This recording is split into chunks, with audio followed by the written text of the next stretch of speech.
In the coming weeks, the USS George H.W. Bush will be back in the Middle East, helping in the fight against ISIS. The aircraft carrier was delayed for 6 months for technical reasons, but now the ship's crew says it's ready to go. Pentagon producer Lucas Tomlinson recently spent time on deck and files this report. Only about half of the Navy's F-18 Hornets, expected to be flying right now, can actually get off the ground. Young aviators are losing valuable training hours, a problem some Navy pilots say can never be made up. 5 years ago, Navy pilots averaged over 1,000 flight hours after their first tour, and 500 carrier landings known as traps. Today, that number has been reduced to just 750 flight hours and only 150 carrier landings.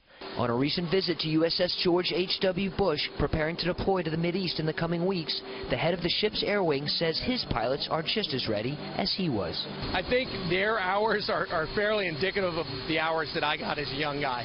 And what I would say is that our training systems, to include our aircraft, as well as our training evolutions themselves, are far superior to what I received when I was a young guy.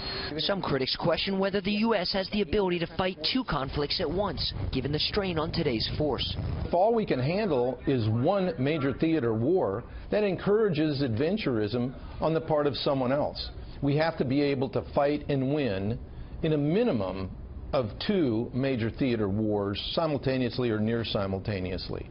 And we're not there in terms of actual capability. Fox News has documented some of the challenges facing the U.S. military when it comes to readiness and getting their jets airworthy and ready for war. A different story here aboard USS George H.W. Bush. The pilots and commanders I've spoken with today say they have all the money, the funding, and the parts they need to successfully conduct their mission. During the visit to Bush, F-18s and other aircraft landed every 60 seconds. The crew hopes to get that time down to 40 seconds before deployment. We have some of the best trained, highly smart kids that we've ever seen come in the Navy right now. The thing is they come out here and you look on the flight deck, and these 18 to 22 year old kids are demonstrating responsibility and demonstrating a tactical proficiency at the jobs that they do. To meet today's threats, the Navy says it must grow its fleet by 30%, and the Air Force must add 30,000 more airmen. And the Army and Marine Corps also want to add thousands to its ranks, something President-elect Trump has vowed to make happen. Brett? Lucas Tomlinson at the Pentagon. Lucas, thank you.